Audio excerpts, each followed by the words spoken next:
did the JuggerKnot, and then you experienced this powerful change in your career. Yeah.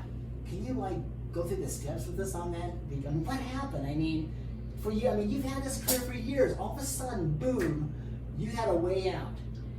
And I just took it. I just said, if I'm going to preach this, I have to practice it. I have to make this work on me first before I'm telling. I mean, I've been raising kids for 32 years. To do what I say, not what I do. Trust me. I don't know what I'm talking about, but trust me. So I thought, if I'm going to have any kind of, if I'm going to be legitimate, this has to work on me. This I have to prove to myself, and I'll be able to be more convincing to myself if I can prove this to myself that this works. And I know it works because it didn't come. It really was just. It just came to me. So it's like, okay, I want to test this, and I have to test it on me, and I have to take that leap. I have to let go of the side of the swimming pool. I have to jump off the cliff so that I can fly. And I have to take, it's that initial first step of letting go and just saying, I'm going to go for it. And then watching for clues, watching for the call, watching for the email, listening, how do these people fit into my life, and what are all these missing? So you were trusting the exercise. Just trusting. You were trusting the exercise. You did column 2. You wanted to. How would you like it to be? And then that step. The next step.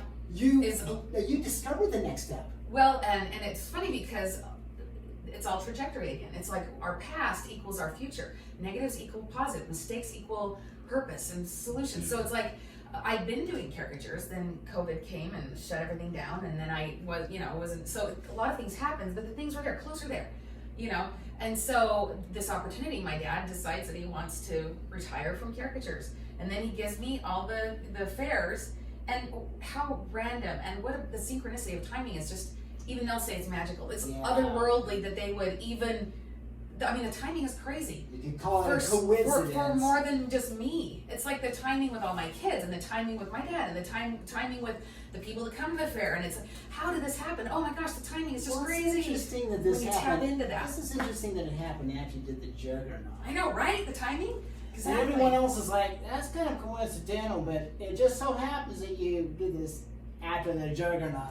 But it also requires faith to jump. I mean, I might have been too afraid to jump. So you're going to tell me, like, you know the next step, so the courage is trusted? Trust. You have to just trust, and you have to say, again, what is reality? What is perception? Is there a plan B? Do I need to have a plan B? Would a plan B give me excuse to not? No, there is no plan B for me. I mean, I know I'll be fine, but trusting that you have a path, trusting that you have a purpose, trusting that all the negatives equal purpose, trusting that mistakes equal getting good at something. Mistakes equal expertise. How no one gets to where they are by just always being good at something. I mean, it's trial and error. So bad things, mistakes, all that are actually good. It's learning. If you're not making mistakes, you're not trying. If you're not failing at something, you're not trying. So I tell my kids, if you're not failing, if you're not making mistakes, you're not trying hard enough. You've got to try harder. Now Terry, he's been like in show business for years. This guy's been around important, great, powerful people, celebrities, and all that kind of stuff. He's kind of intimidating to be around, you know what I'm saying? Yes. But I want to ask him a question. Now, this exercise requires a little bit of guts, especially when you get to column 3. Can you tell us your experience of, the next step, it's kind of gutsy, but you went for it?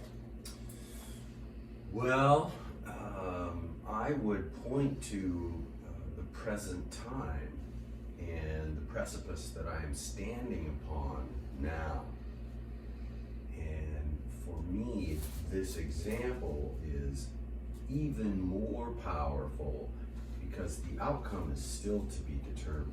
Mm-hmm. That's true. That is true, isn't it? And unlike myriad situations in the past, the stakes are high now because I'm defining rest of my life.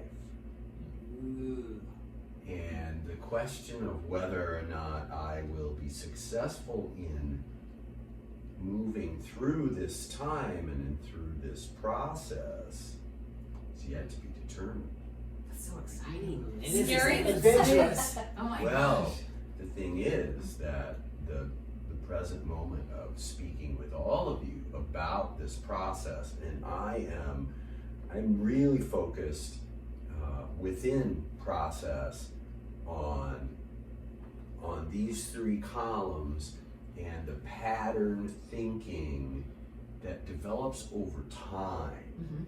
Yep. And that the first time that I sat with Carolyn and filled out my complaints, I was full of angst, because it goes against things that we've been told since we were very young, that are programmed in, that are not reviewed policies.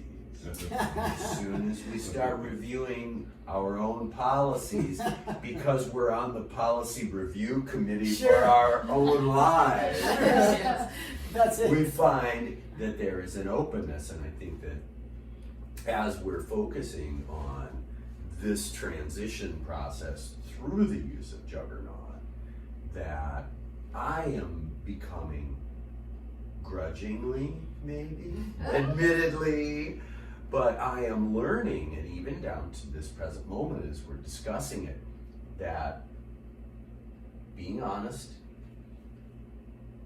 step 1, but each step permits the next step. So where I am now, especially as we're here on camera speaking together, this activity, it's happening in my mind and in my heart right now. Wow. Not used to, not maybe is going to in the future, but I'm feeling JuggerKnot inside of me, because when the change happens, then JuggerKnot becomes a sprint rather than a marathon. Yeah. And you can run at top speed toward change. So thank you, Raland, for that prompting question. And I feel very present in this moment that whatever my examples from the past that have taken place, that I've experienced, in many cases accidentally, now I'm starting through this re-education process to see, first of all, that identifying the difficulties and the challenges and the anguish and the anxieties and all those things that I have, rather than hold them in as we are taught, to just put them here. You don't have to put them at the cash register at the convenience store. You don't have to do that. I've done that before. It turns out it wasn't that effective. So Joe, do you notice when people complain, you hear it different, you see it different than you've been before? Yes, and I'm wrestling a little bit with how to feel about that. And I'm sure, Carolyn, as the author, you must have some moments in your experience where you see someone just pass by quickly that you look at and you know immediately that if they could go through this process, they would give themselves so much relief, so much peace. But they're going by, they're at the cash register and there's people behind you. How do you deal with that? Because I know exactly what you mean, and I'm giving myself permission, but also I'm only concerned about myself. I guess I just said that out loud in our example here. But in putting a framework together, talk about that must be an experience that you have of seeing that go by and it's going by and there's no stop, and let me take 20 minutes out of your day and my day to explain the JuggerKnot and all those things. Have you found that to be a challenge for you? Because I would say the difference between you and I, or you and the rest of us, is that you're a practitioner and a teacher in a way that we aren't. And of course I will pay JuggerKnot forward, surely, but in the way that you're doing it is a structured thing. What's your experience in that?